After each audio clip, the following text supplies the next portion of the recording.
한 청년이 아버지가 돌아가시고 나서 장례를 마치고 유품을 정리하고 있었습니다. 유품을 정리하다가 서랍에서 작은 노트 한 권을 발견하게 됐습니다. 그 노트에 보니까 아버지가 쓴 필체로 쓴 작은 일기장 같은 것이었는데요, 거기에는 날짜와 함께 아버지의 짧은 글들이 기록되어 있었습니다. 내용을 펼쳐보니까 이런 내용이었습니다. 오늘 민준이가 수학시험을 망쳤다고 한다. 혼냈다. 혼내고 나서 후회했다. 그리고 다음 장에 보니까 민준이 중학교 입학 축하한다고 말해주고 싶었는데 말이 나오지 않았다. 다음 장에 보니까 또 이런 글이 있었어요. 오늘 민준이가 처음으로 교회를 스스로 나갔다. 하나님 감사합니다. 민준이 군대에 입대, 배웅하고 돌아오는 길에 혼자 울었다. 그리고 마지막 페이지에는 이렇게 쓰여 있었습니다. 나는 좋은 아버지가 아니었다. 그러나 이 아이를 위해 기도하지 않은 날이 없었다. 하나님, 내가 못다한 것을 주님이 채워주십시오. 그 청년은 그 노트를 읽다가 처음으로 아버지의 사랑을 알게 됐습니다. 말로 전하지 못했지만 무릎으로 전했던 그 아버지의 축복을 처음으로 느낄 수가 있었습니다. 오늘 말씀의 야곱도 그런 아버지였습니다. 야곱은 완벽한 사람이 아니었습니다. 하지만 그는 하나님 앞에 자녀를 올려드린 그런 사람이었습니다. 그가 바로 야곱이었습니다. 우리는 저마다 못다한 이야기를 다 가지고 살아갑니다. 정말 사랑하지만 그 사랑을 잘 표현하지 못합니다. 너무나 사랑하지만 그 사랑을 잘 표현하지 못하고 살아갈 때가 얼마나 많이 있습니까? 왠지 사랑을 표현하려고 하면 쑥스럽습니다. 어느 날 아내가 남편에게, 표현하지 않는 남편에게 이렇게 물었습니다. 여보는 날 사랑해? 그랬더니 남편이 말합니다. 그럼 얼마만큼 날 사랑하는데? 죽을 만큼. 진짜로? 그런데 왜 나한테 사랑한다고 말을 안 해? 나 아직 안 죽었잖아. 사랑은 마음에만 두면 유통기한이 지나가 버립니다. 우리 부모는 기다려주지 않습니다. 내가 나중에 돈 많이 벌어서 그때 호강시켜 줄게요. 그런데 우리 부모님은 기다려주지 않습니다. 그런데 자녀 역시 기다려주지 않습니다. 자녀들도 다 이제는 크면은 제 갈 길로 자기들 사랑을 찾아서 독립해서 다 떠나버립니다. 그러니 어떻게 해야 됩니까? 세상 노래도 이런 말이 있죠. 있을 때 잘해 후회하지 말고, 뭐 이런 노래도 있잖아요. 요셉이 아버지 야곱이 위독하다는 소식을 들었습니다. 그리고 힘있게 달려왔습니다. 아버지가 살 날이 얼마 남지 않았다는 이것을 직감하게 됐습니다. 두 아들 므낫세와 에브라임을 데리고 아버지 앞에 찾아왔습니다. 야곱은 침상에서 힘겹게 몸을 일으켜서 앉았습니다. 야곱은 나이 들어서 앞이 잘 보이지 않았지만 그럼에도 불구하고 이 손자들을 자기 무릎 사이에 앉혔습니다. 그리고 손을 그 머리맡에 올리고 아이들을 축복했습니다. 그런데 이상한 일이 벌어집니다. 야곱의 오른손이 둘째였던 에브라임의 머리에 얹히고, 그리고 왼손을 이 장자였던 므낫세에게 탁 얹힙니다. 손이 엇갈려서 이렇게 있는 것입니다. 요셉이 보고 당황했습니다. 아버지, 이 아이가 장자예요. 오른손을 이쪽으로 옮기셔야 됩니다. 라고 손을 옮기려고 했는데 그때 야곱이 말하죠. 나도 안다. 내 아들아, 나도 안다. 야곱은 알고 있었습니다. 하나님의 복은 우리가 정한 순서를 따르지 않는다는 것을 그는 잘 알았습니다. 그는 평생을 하나님과 씨름하면서 하나님을 알게 됐습니다. 그는 그 진리를 책에서 배운 것이 아니라 그의 삶 속에서 하나님이 어떻게 역사하셨는지를 삶을 통해 알게 됐습니다. 그도 역시 차남이었지만 장자의 복을 누렸던 사람이기 때문입니다. 오늘 우리는 이 엇갈린 손 앞에 서 있습니다. 오늘 말씀은 완벽한 부모의 이야기가 아닙니다. 상처도 있고 실패도 경험한 사람들, 그러나 하나님을 붙들고 살아온 그 부모가 자녀에게 주는 마지막 축복의 이야기입니다. 오늘 우리에게도 묻습니다.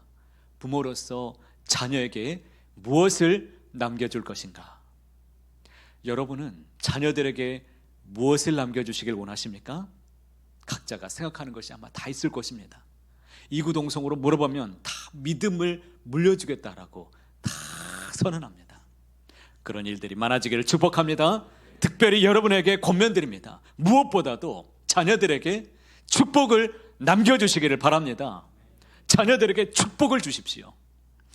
축복하는 부모는 먼저 하나님께 붙들린 사람입니다. 어떤 사람이라고요? 하나님께 붙들린 사람. 15절에 이렇게 말씀하죠. 내 조부 아브라함과 아버지 이삭이 섬기던 하나님이라고 지금 말하고 있습니다. 하나님의 이름이 어떤 이름이에요? 내 조부 아브라함과 아버지 이삭이 섬기던 하나님이라고 하나님의 이름을 부르고 있습니다. 야곱의 인생을 한번 솔직히 한번 들여다보겠습니다. 그는 형 에서를 속여서 장자권을 빼앗아 달아났던 사람이죠. 그렇게 도피해서 외삼촌 라반의 집에서 살았지만 그도 역시 속임을 당하고 속이면서 20년의 세월을 살았습니다. 그런가 하면 자식을 편애했습니다. 요셉만 특별히 사랑해서 요셉에게만 자색 옷을 입혔습니다. 그러니 형제들이 어떻겠습니까? 시기심이 발동하고 형제들 간의 분란의 씨앗을 퍼뜨렸던 사람이었습니다. 끝내 요셉을 미워했던 형들은 요셉을 노예로 팔아버렸습니다. 결국에 어떻게 되었습니까? 요셉을 잃은 슬픔 속에서 평생을 살게 되었습니다. 야곱의 가정은 결코 평범한 가정이 아닙니다. 모범적인 가정도 아닙니다. 그런데도 바로 그 야곱이 지금 손자들을 품에 안고서 손을 얹고 축복해 주고 있습니다. 어떻게 그런 일이 가능할 수 있는 것입니까? 야곱이 드리는 기도를 한번 다시 들어보시기 바랍니다. 내 조부 아브라함과 아버지 이삭이 섬기던 하나님이라고 지금 선포합니다. 야곱은 자신의 축복이 믿음의 유산이라는 것을 지금 고백하고 있습니다. 할아버지 아브라함과 아버지 이삭으로부터 물려받은 그 신앙을 지금 자신도 자녀들에게 물려주고 있는 것이지요. 부모가 자녀를 축복할 수 있는 근거가 무엇입니까? 부모가 복의 근원이신 하나님께 위임받은 대리자이기 때문입니다. 요즘 부모들은 자녀에게 좋은 것을 주고 싶어 합니다. 좋은 환경도 주고 좋은 교육도 주고 그리고 할 수만 있으면 많은 기회를 많이 주고 싶어 합니다. 이것이 어찌 나쁜 마음이라고 할 수 있겠습니까? 좋은 것이죠. 자녀에게 할 수만 있으면 좋은 것을 주고 싶은 마음이 어찌 나쁘다고 할 수 있겠습니까? 그러나 야곱이 남긴 것은 유산이 아니라 신앙의 계보였습니다. 잘 생각해 보시기 바랍니다. 신앙의 계보는 어떤 사람이 물려줄 수 있을까요? 내가 먼저 하나님 앞에 서 있어야지 자녀에게 줄 것이 있는 것입니다. 내가 주님 앞에 서 있지 못하면, 온전히 서 있지 못한다면 줄 것이 없습니다. 자녀는 부모의 뒷모습을 바라고 자라납니다. 기도하는 뒷모습, 말씀 앞에 앉아있는 그 뒷모습, 예배를 사모하고 귀하게 여기는 그 뒷모습을 보면서 신앙을 닮아가고 예수님을 알아가는 것입니다. 그것이 바로 그 어떤 유산보다도 강력한 축복이라는 것을 꼭 믿으시기를 바랍니다. 아버지 학교에 가면 아버지들에게 많은 것을 가르쳐 주는데 특별히 가르쳐 주는 게 무엇이냐면 이 아버지의 축복의 기도에 대해서 가르쳐 줍니다. 아버지 학교 나오신 분들이 계시지요? 이 축복권은 목회자들에게만 있는 것이 아니라 한 가정의 가장인 아버지에게 하나님이 주신 고유한 특권입니다. 이 특권을 가지고 여러분은 자녀를 축복하고 계십니까? 만약에 아버지가 믿음 안에서 살아가지 않는 가정이 있다면 그 어머니가 믿음의 가장입니다. 그 가정의 가장이에요. 영적인 가장이죠. 그러니 어머니가 대신해서 가정의 역할을 해야 되는 것입니다. 그래서 오늘부터, 작년에도 늘 이맘때가 되면 늘 강조했지만 가셔서 자녀들의 머리맡에 손을 얹으시고 축복해 주시길 바랍니다. 축복하셔야 됩니다. 그런데 머리에 손을 얹지 못하는 아버지들이 있습니다. 이유를 봤더니 자신의 죄가 이 아이들에게 전가될까 봐 머리에 손을 얹지 못한다는 것입니다. 얼마나 죄가 많길래 아이들의 머리에 손을 얹고 기도하는 것을 무서워합니다. 그런데 이것은 성경적이지 않습니다. 비성경적인 거예요. 성경은 부모를 통해 자녀에게 흘러가는 것은 죄가 아니라 이것은 바로 믿음과 축복의 귀한 유산이라고 말합니다. 디모데후서 1장 5절에 이런 말씀이 있습니다. 이는 내 속에 있는 거짓 없는 믿음이 있음을 생각함이라. 이 믿음은 먼저 내 외조모 로이스와 내 어머니 유니게 속에 있더니 내 속에도 있는 줄을 확신하노라. 여기서 전달되는 것이 무엇입니까? 죄가 아니라 무엇이죠? 믿음이었습니다. 축복이 이어지는 것입니다. 손을 얹는다고 해서 죄가 전달되는 것이 아니라는 것입니다. 오히려 손을 얹는다는 것은 하나님 앞에서 자녀를 누구에게? 하나님께 맡겨드리며 축복하는 믿음의 표현입니다. 부모의 손은 저주의 통로가 아니라 하나님의 은혜를 흘려보내는 복된 통로인 것을 꼭 믿으시길 바랍니다. 믿음이 약해도 괜찮습니다. 그 아이의 참 부모이신 하나님께 맡겨드리고 하나님께 복을 달라고 여러분이 간구하시길 바랍니다. 야곱이 축복할 때 아브라함과 이삭이 섬기던 하나님의 이름으로 그가 축복했다는 것을 꼭 기억하시길 바랍니다. 이 축복은 자신의 의로움에서 나오는 것이 아니라 누구에게서? 신실하신 하나님께로부터 나오는 것임을 그가 단단히 믿었습니다. 야곱 역시 손을 들 자격이 있는 사람인가? 그렇지 않았습니다. 속임수로 살았고 편애로 가정을 무너뜨렸습니다. 그런가 하면 아들을 잃는 그 슬픔을 자초했던 사람이 그 아버지였습니다. 그런데도 그는 손자들 앞에서 손을 얹고서 축복해 주었습니다. 자신의 의로움을 믿어서가 아니라 신실하신 하나님, 나를 통하여 나를 붙들고 계시는 하나님을 믿었기 때문에 그 복의 통로가 되기를 원해서 그렇게 축복해 주었습니다. 흠집난 부모도 축복할 수 있습니다. 실패한 부모도 축복할 수 있습니다. 중요한 것은 그 실패한 뒤에 내가 주님 안에 서 있는가, 주님을 내가 붙잡고 살아가고 있는가, 이것이 더 중요하다는 말씀입니다. 오늘 그 손을 주님께 높이 드시길 바랍니다. 그 떨리는 손일지라도, 연약한 손일지라도, 부끄럽다고 해도 그 손을 들어서 자녀들의 머리맡에 손을 얹고 축복해 주시길 바랍니다. 그 손을 하나님께서 반드시 붙드시고 하나님이 복 주실 것을 믿습니다. 두 번째로 축복하는 부모는 어떤 부모인가? 하나님의 동행하심을 간증하는 사람입니다. 하나님이 나와 함께 하셨던 그 은혜를 자녀들에게 간증하며 전해주는 사람, 그가 부모라는 것입니다. 15절 하반절에 보면 하나님의 이름이 또 나옵니다. 나의 출생으로부터 지금까지 나를 기르신 하나님. 야곱이 하나님을 부르는 두 번째 이름이 무엇입니까? 나를 기르신 하나님이라고 그가 고백합니다. 히브리어로 이 단어를 찾아보니까 히로에, 즉 목자라는 단어를 쓰고 있습니다. 그러니까 오늘까지 내 평생에 나를 목양하시고 입혀주신 나의 목자이신 하나님, 나를 목양하신 하나님, 나의 목자이신 하나님, 이렇게 고백한 것입니다. 얼마나 아름답습니까? 다윗이 여호와는 나의 목자이시니 내가 부족함이 없으리로다라고 고백했는데 그보다 먼저 야곱이 고백했습니다. 여호와는 나의 목자라고 고백한 사람이 최초로 누구라고요? 야곱입니다. 이것은 놀라운 고백입니다. 야곱의 인생은 광야와 같은 인생이죠. 도망자의 삶이었고 종살이의 삶이었고 평생의 이별의 아픔을 간직한 채 살아온 사람, 그런 삶이었습니다. 그런데 자신의 삶의 전체를 돌아다 보았을 때에 정말 하나님께서 함께 하신 인생, 그 모든 날 모든 시간 속에서 하나님께서 나의 목자와 같이 함께 하셨다는 것을 그가 고백한 것입니다. 하나님은 나의 목자로 나와 함께 하시는 하나님, 나를 기르시는 하나님, 얼마나 아름다운 고백입니까? 요셉을 한번 생각해 보시기 바랍니다. 이집트 노예로 팔려갔던 요셉, 그 요셉이 보디발의 집에서 살았죠. 그 집에 살았을 때, 그리고 억울하게 누명을 씌워가지고 감옥에 갇혀 있을 때, 그때 성경에서 유독 강조하는 말씀이 있습니다. 여호와께서 요셉과 함께 하심이라. 여호와께서 요셉과 함께 하심이라. 이 말씀을 두 번씩이나 강조하는 본문이 이 말씀 속에 있습니다.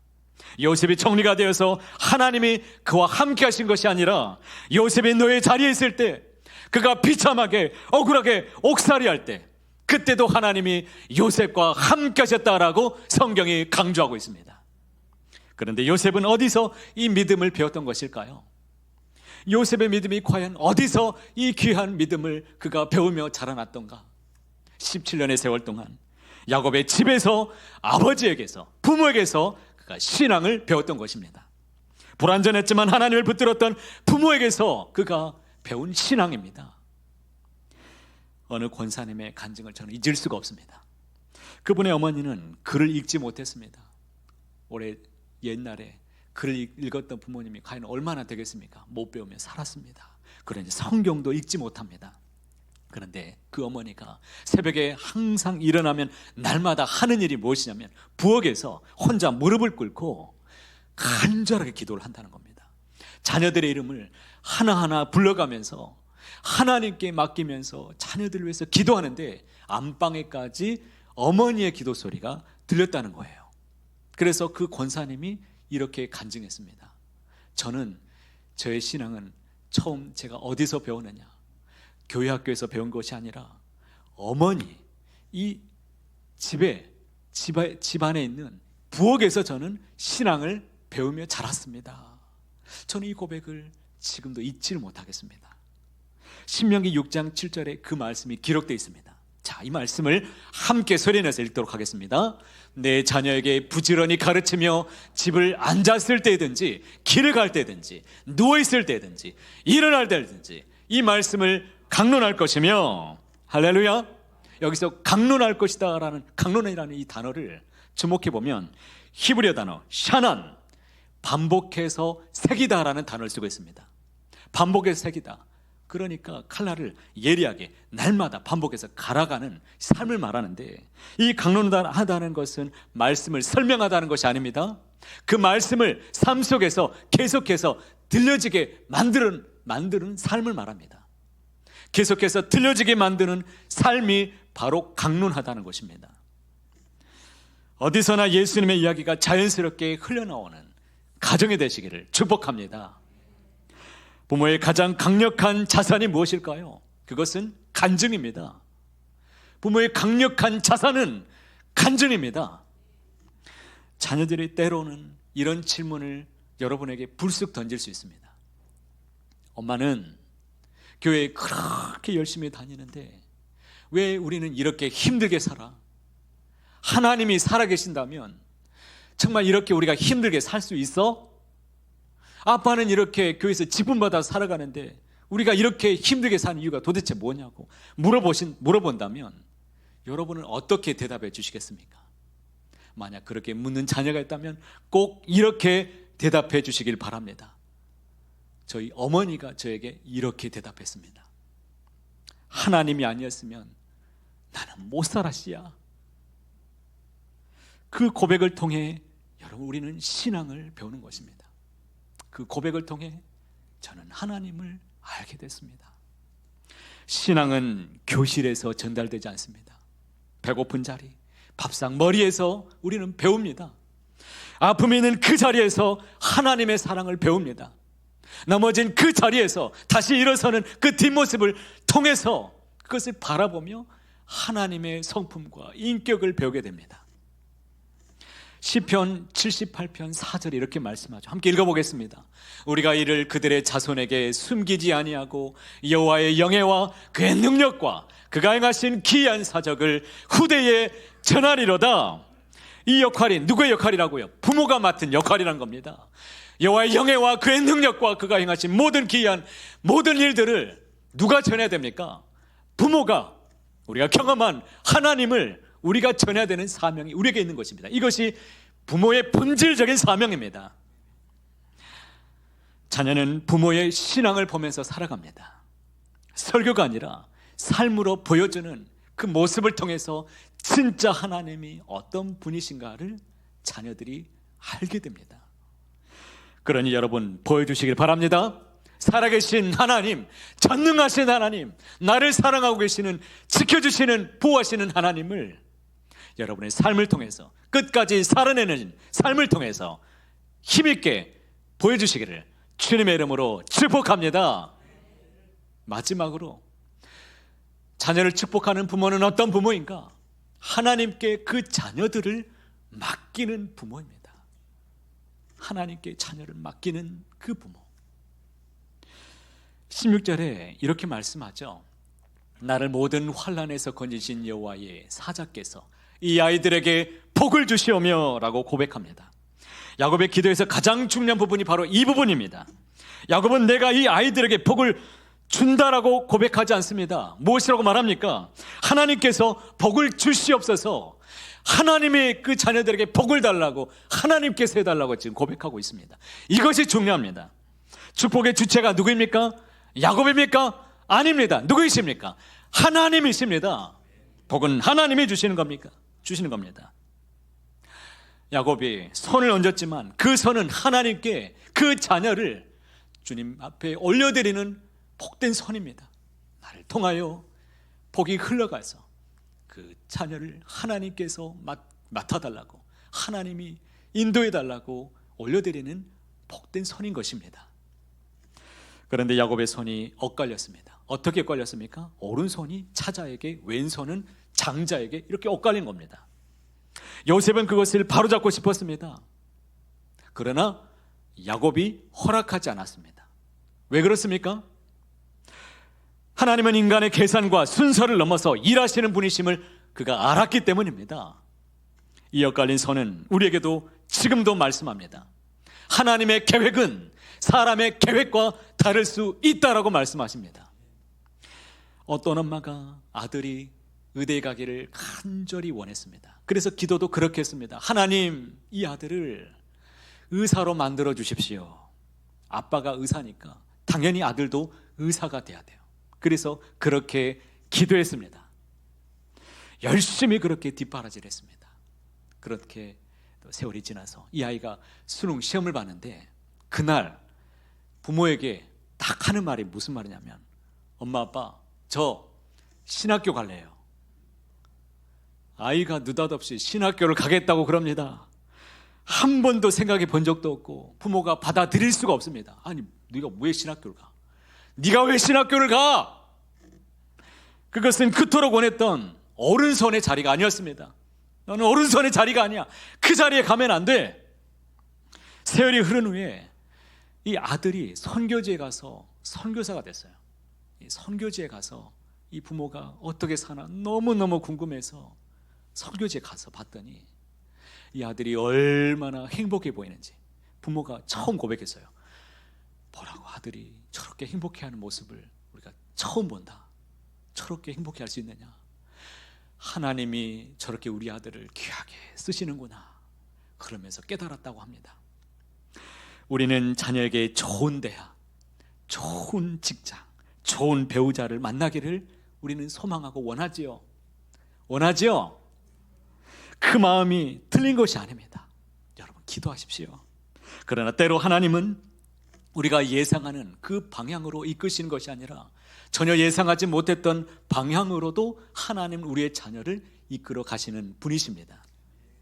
우리가 오른손이라고 생각하는 것에 하나님은 왼손을 얹으시고, 우리가 왼손이라고 생각하는 그 자리에 하나님은 오른손을 얹으시는 분이십니다.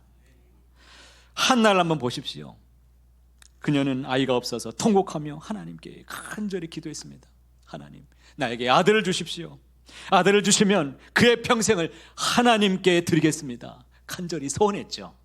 하나님이 아들을 주셨습니다. 그녀가 어떻게 했습니까? 젖을 뗄 때까지 데리고 있다가 아들을 성전에 맡겼습니다. 엘리 제사장에게 찾아가서 이 아들을, 아장아장 걷지도 못하는 이 아들을, 품에 안고 있는 아들을 맡겨버렸습니다.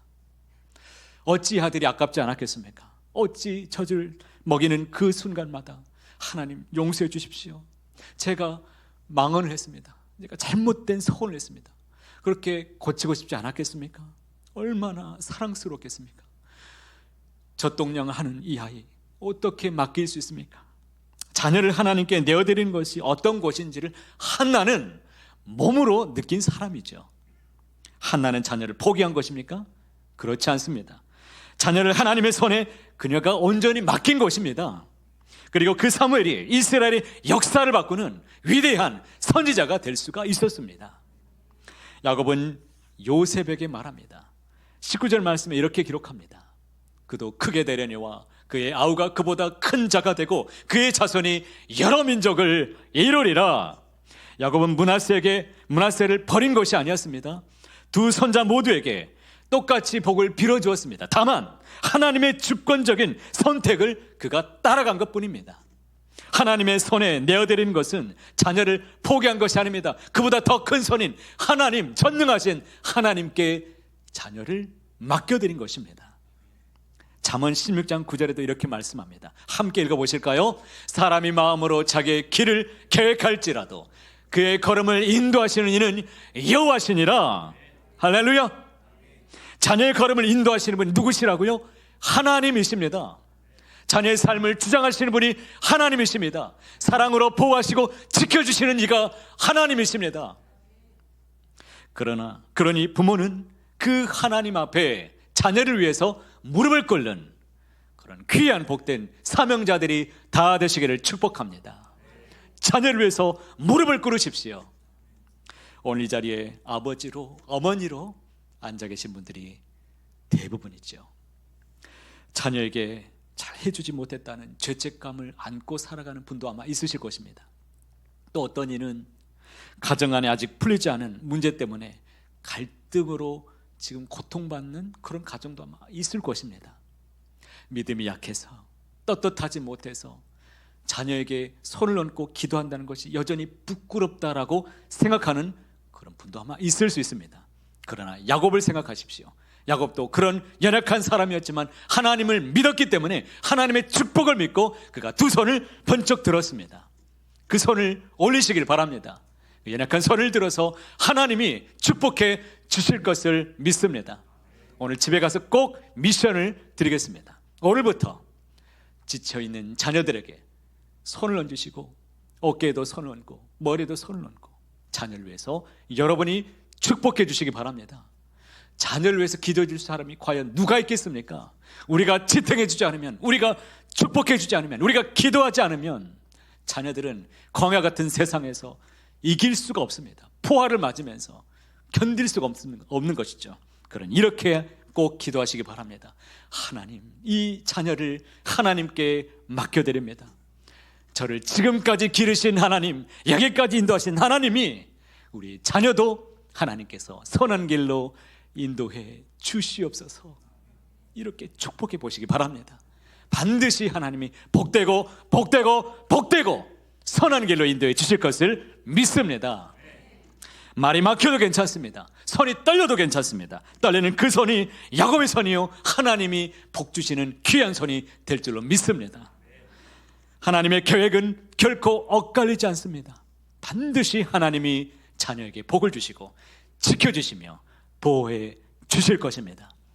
이제는 손을 들어서 자녀를 축복하는 주님의 손으로만 쓰임받는 귀한 우리 부모님들, 여기 계신 모든 성도님들 다 되시기를 간절히 소원합니다.